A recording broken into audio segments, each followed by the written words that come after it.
5 ships, creaking hulls, battered sails. Just another Tuesday in the deadly game of 17th century global trade. Or so it seemed. April 6, 1652, Table Bay. What looked like routine merchant vessels dropping anchor was actually something far more explosive. The Dutch East India Company wasn't just stopping for water and repairs. They were about to flip the script on an entire continent. While other European powers saw the Cape of Good Hope as a cursed stretch of coastline, a ship-killing nightmare that had to be endured, the Dutch saw a chessboard, and they were about to make the move that would checkmate the future. Jan van Riebeek stepped onto that beach with a secret. 5 reasons, 5 calculated strategies that would transform a desolate shore into the foundation of a nation in his journal. He scribbled words that would echo through centuries. Today we plant more than flag. We plant the future itself. What he didn't know, those 5 reasons would unleash forces that would reshape Africa forever. Hello, I'm Dr. Adam Cameron, and this is the Missing History Records. The establishment of any colonial outpost is easily dismissed as inevitable expansion. Ships arrive, flags are planted, settlements grow. It all seems so predictable in hindsight. But in examining the Dutch decision to permanently settle the Cape, there's a deeper truth lurking beneath the surface. This wasn't random imperial ambition driven by glory or gold. This was calculated survival. By 1652, the Dutch East India Company faced a crisis that threatened to unravel their entire Eastern Empire. Their ships were dying. Not from cannon fire or storms alone, but from something far more insidious. The simple, brutal mathematics of distance.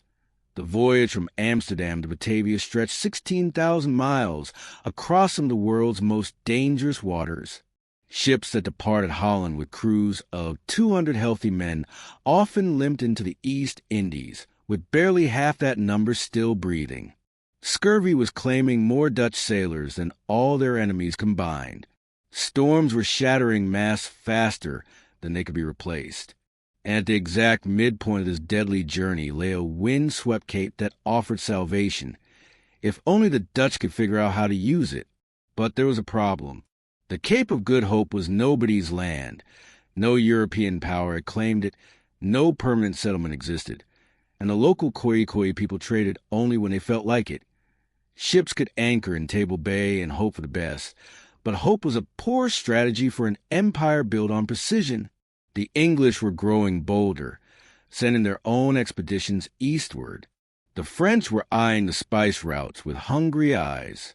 Even the Portuguese, who had discovered the route, were beginning to reconsider their neglect of the strategic position. The Dutch monopoly on eastern trade, worth millions of guilders annually, hung by a thread. Every month they delayed gave their competitors another chance to establish their own foothold. Every ship that foundered at the Cape was a fortune lost forever. But the stakes went deeper than mere commerce. This was about the future of European power in the East. Whoever controlled the Cape controlled the gateway to Asia's riches. Whoever could solve the deadly mathematics of the Eastern voyage would dominate global trade for centuries. The Dutch had built their entire identity around being the world's greatest maritime traders. They had defied the Spanish Empire, outmaneuvered the Portuguese, and were now locked in deadly competition with the English. Failure at the Cape meant more than lost profits. It meant the end of Dutch dominance on the world stage. In 1652, the Dutch faced a critical choice that would reshape not just their empire, but the destiny of an entire continent. 5 specific reasons converged to make the Cape essential rather than optional. 5 strategic calculations that would echo through centuries of transformation, conflict, and change. Why did the Dutch choose this particular moment? What forces made permanent settlement the only viable option? And how did their 5 reasons set in motion the birth of what will become South Africa? Stay with me as we uncover the 5 compelling reasons behind one of history's most consequential landings. In the middle of the 17th century, the world's oceans had become highways of empire, and no one traveled them more successfully then the Dutch. At the center of this vast commercial web stood the VOC, the Verenigd Oostendisch Company, the Dutch East India Company, not merely a trading concern, but a floating empire with powers that rivaled sovereign nations. By 1652, the VOC commanded nearly 6,000 ships totaling 600,000 tons, with over 50,000 sailors under its flag. It minted coins, commanded armies, made laws, and waged wars. From Amsterdam and Rotterdam, their ships carved a path south through the Atlantic, around the treacherous Cape of Good Hope, and east into the contested waters of the Indian Ocean. Their destination, the Spice Islands of what is now Indonesia, where nutmeg, cloves, and pepper promised riches beyond imagination. But this 16,000-mile journey was brutal. Ships could be lost to storms, scurvy, pirates, or simply the relentless exhaustion of months at sea. And at the exact halfway point of this perilous voyage stood one fateful landmark, the Cape of Good Hope. Here, every VOC captain faced the same dilemma, a chance to repair and resupply, but in wild country with no European infrastructure, no guaranteed safety, and uncertain relations with the local Khoi people. The VOC's dominance of the spice trade hung on solving this problem. They needed more than luck and favorable winds. They needed an anchor.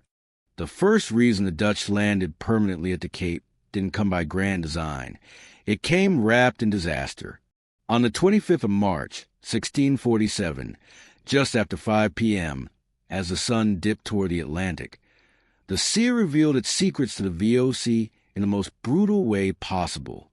The Dutch East Indiaman ship, Nova Harlem, wrecked off the coast of Table Bay. Her wooden hull splintered against the hidden rocks. In an instant, what was supposed to be a routine stopover on the long voyage to the east became a battle for survival. The crew, bruised, soaked, and shaken, managed to scramble ashore.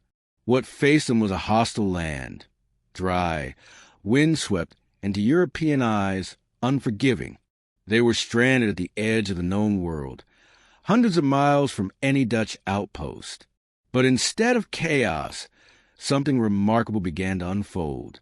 These sailors, men trained to navigate oceans and command ships, now had to become farmers, foragers, and diplomats. With limited supplies, they began hunting local game, gathering wild plants, and, crucially, interacting with the indigenous Khoi people. Trade developed. Beads, copper, and metal tools were exchanged for cattle and milk. The Khoi, wary but curious, offered the Dutch something invaluable, a chance to survive. Days turned to weeks. Weeks turned to months. The crew built makeshift shelters using shipwreck timber. They explored the surroundings, taking notes of the soil, the water sources, the local vegetation. They observed the seasons, tracked the winds, and slowly came to a groundbreaking conclusion. The Cape was not just survivable, it was fertile. It could feed them. It could house them. It could, in time, sustain an entire settlement. One sailor recorded, "We found the soil rich in places, the climate tolerable, and the natives willing to trade their cattle for our metal goods. What we thought would be our grave became our garden." This wasn't just a tale of survival. It was a revelation, a living, breathing experiment, played out far from the halls of power in Amsterdam. Months later, when rescue finally arrived, the crew didn't simply bring their battered bodies back to Europe. They brought something far more valuable: reports, maps, and journals. Proof, evidence that the Cape of Good Hope was not just a waypoint for weary ships. It could be a base, a colony, a lifeline. In Amsterdam, the directors of the VOC leaned forward in their chairs. These men, always calculating, always searching for strategic advantage, saw the opportunity laid bare, a place to repair ships, rest tired crews, resupply with fresh provisions, and control the gateway between East and West. The idea of a permanent station at the Cape, once seen as too costly, too risky, now shimmered with possibility. The misfortune of the Nova Harlem had revealed something no map or merchant could have predicted. The Cape was not just habitable, it was profitable. And if it was profitable, it was worth controlling. But this accidental discovery was just the beginning. The VOC's second reason for permanent settlement was far more calculated. The second reason the Dutch chose to settle permanently at the Cape wasn't born from shipwreck or accident. It was written in the very lines of the earth. It was geography, ruthless, inescapable geography. In 1652, there was only one viable sea route to the spice-rich East Indies, a treacherous arc around the southern tip of Africa, the Cape of Good Hope. There were no shortcuts, no Suez Canal, no alternative passages. Every European empire chasing Asian wealth, Portuguese, English, French, Dutch, had around this corner of the continent, and that made the Cape not just a stopover, but the strategic choke point of the world.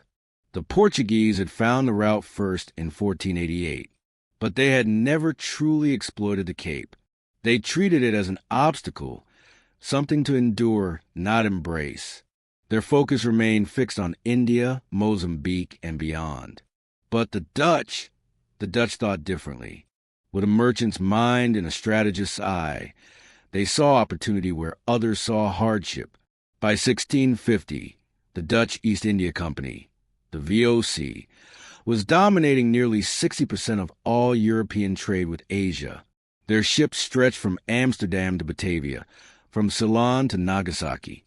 But cracks were forming in their monopoly. The English East India Company was growing bolder. The French were eyeing the spice routes. Even the Danes, though small, were probing eastward. The VOC needed a way to protect its dominance, and the Cape was the key. Control the Cape, and you control the flow of goods between Europe and Asia, not by building a wall, but by building a harbor.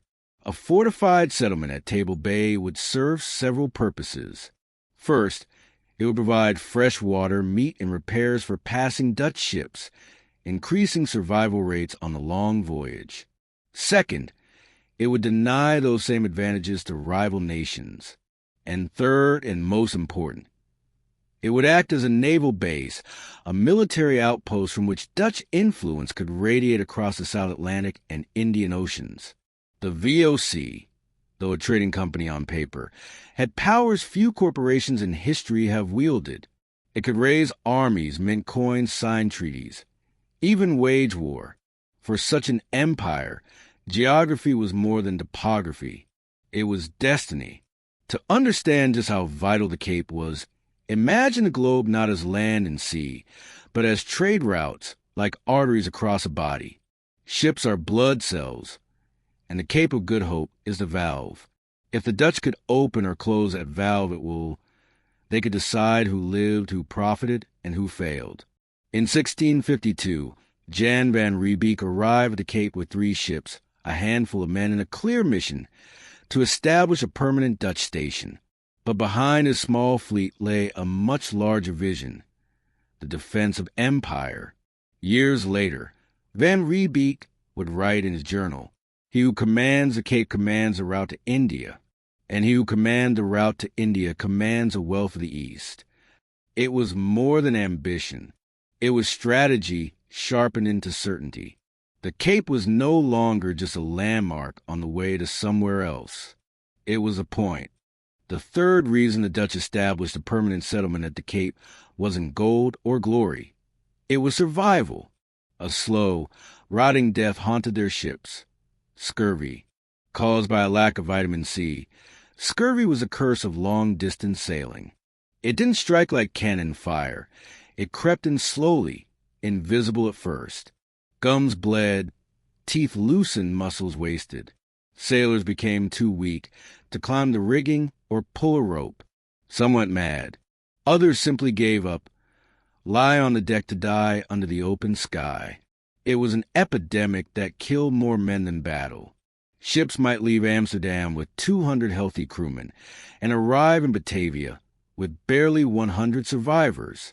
The loss was more than human. It was economic. Each sailor represented months of training, wages, equipment. When they died, the VOC lost money, time, and power. Worse still, ships arriving with skeleton crews were vulnerable. They couldn't defend themselves. They couldn't load or unload cargo quickly. They couldn't run new missions until freshmen arrived. If they arrived, the VOC knew the answer: fresh food. But they had a problem.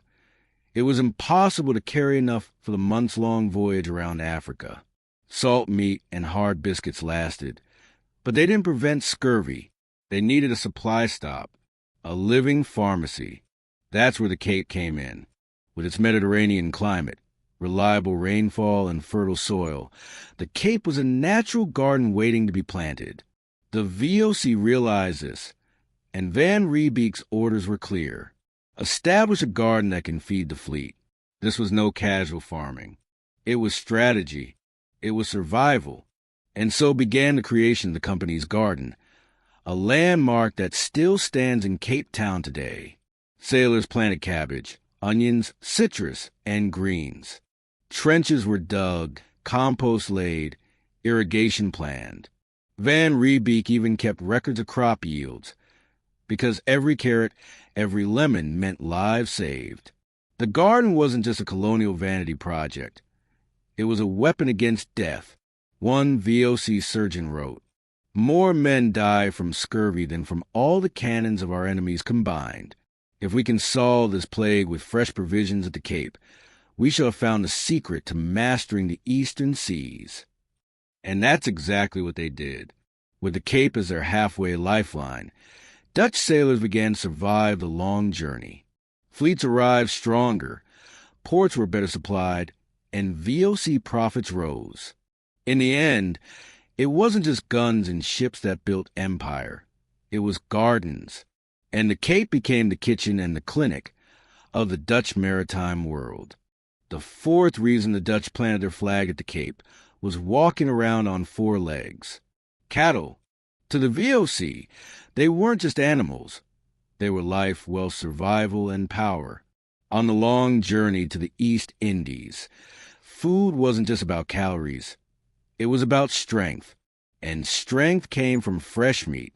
Preserved meat, salted beef, smoked pork was an option, but it was expensive, often spoiled in the heat, and nutritionally poor.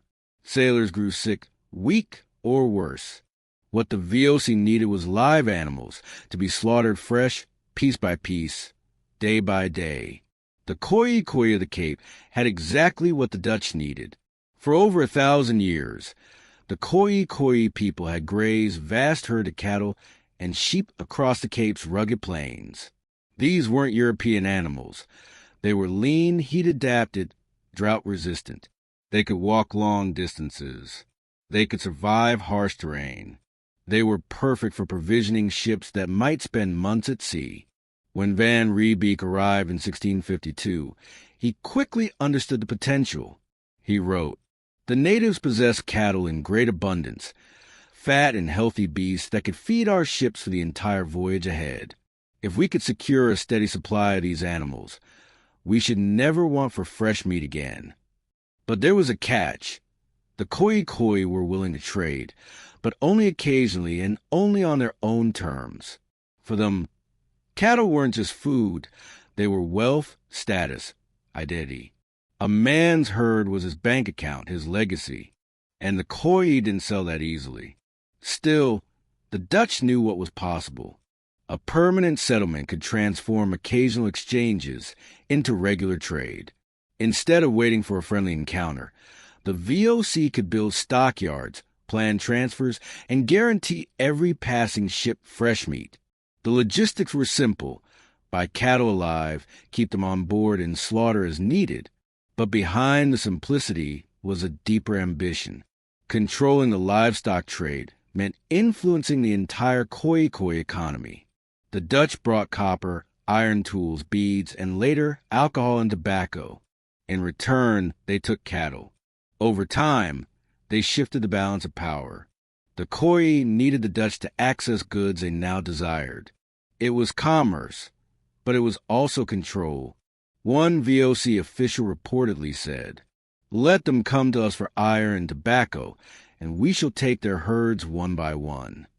This was economic warfare, disguised as trade. The Khoi became suppliers, but they also became dependent. And slowly, the Dutch began to push for more cattle, more trade, and eventually more land to graze Dutch-owned animals. Tensions simmered. At first, it was a negotiation over cattle prices, trade frequency, and trust. But soon, it would become confrontation. Two economic systems, one communal and pastoral, the other capitalist and extractive, had begun to clash. The livestock lifeline that fed Dutch ships would soon ignite the first wars on African soil between European settlers and indigenous herders. But in 1652, that future hadn't come yet. For now, the Dutch saw cattle not just as meat, but as momentum, a mobile, renewable, living supply chain that could power their empire from Amsterdam to Batavia. And the Cape was their butcher's shop. The fifth and final reason the Dutch settled permanently at the Cape was carved into the land itself. Wood, trees, timber. To most sailors, the Cape looked dry, windswept, and barren. But just inland, the land changed.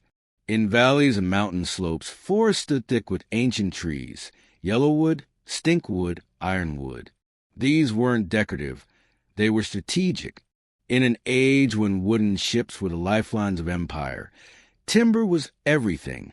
It built the hulls, masts, spars, and decks. It patched holes, replaced beams, and braced sails. Without strong wood, ships fell apart. Without ships, there was no empire. The voyage from Amsterdam to the East Indies was brutal. Waves battered the sides, salt rotted the seams, and months of sun and wind left ships creaking and half dead. Many limped into Batavia, needing weeks of repair before they could continue to trade, or even return. The VOC needed a solution, and the Cape offered it. Van Riebeek quickly recognized the potential. He wrote, "The forest here could supply our entire fleet with timber for masts, planking, and repairs. We shall never again need to limp to Batavia, with vessels barely seaworthy. These indigenous trees were not just common, they were tough. Yellowwood was prized for its straight grain. Stinkwood was dense and resistant to pests. Ironwood, as its name suggests, was nearly indestructible. Better still, these woods were far more durable in tropical waters than European oak, which was often destroyed by marine borers like shipworms. Dutch explorers mapped the locations of these forests in places like Hout Bay and eventually Nisna, and began cutting trails to extract them. It was hard labor. Trees had to be felled by hand, sawn, loaded onto ox carts, and dragged over rough terrain to Table Bay. But the payoff was immense.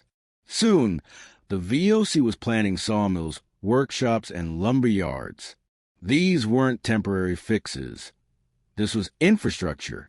A Cape shipyard meant a ship that arrived broken could be made whole again. Masts replaced, hulls patched, decks repaired, all without crossing another ocean. In time, Cape timber will become one of the region's most valuable resources, not just for the VOC, but for Dutch settlers, colonial buildings, and even foreign ships granted emergency repairs. The forest became an extension of the fleet. Few VOC ports offered this luxury. Batavia was too humid. Ceylon's forests were inland and difficult to reach. But the Cape, with its accessible hills and cool climate, was perfect. It was as if the land had been waiting to be harvested. And so, the final argument for a permanent Dutch presence was made not with maps or trade, but with trees, living, growing structures that could keep the VOC's empire afloat. What gold was to Spain, what spices were to Portugal, timber was to the Dutch. Quietly, steadily, the forests of the Cape fueled the engines of one of history's most powerful maritime machines. These 5 reasons, the shipwreck revelation, the strategic choke point, the scurvy solution, the livestock lifeline and the timber treasure, converged in 1652 to make the Dutch landing at the Cape not just possible, but inevitable. What began as a practical decision to establish a refreshment station became something far more profound: the birth of a new society. The men who landed with Van Riebeeck came as servants of the VOC, but the Cape transformed them into something else. By 1662, when Van Riebeeck departed, the colony had grown from a handful of company officials to a community of 35 free burghers, 134 company employees, and 180 enslaved people. These weren't just Dutch merchants anymore. They were becoming Africans. The 5 strategic reasons that brought them to the Cape created dynamics that would reshape the continent. The search for fresh provisions led to the establishment of farms that pushed deeper into Khoi territory. The need for livestock created economic relationships that gradually became relationships of domination. The desire to control the strategic shipping lane led to the construction of fortifications that declared permanent European presence on African soil. What the VOC intended as a simple business decision became the foundation of centuries of conflict, cultural exchange, and transformation. The 5 reasons that brought the Dutch to the Cape in 1652 would echo through the Great Trek: the mineral discoveries, the Anglo-Boer Wars, and ultimately the complex society that would become modern South Africa. When those 5 ships dropped anchor in Table Bay on April 6, 1652, no one aboard could have imagined they were laying the foundations of a future nation.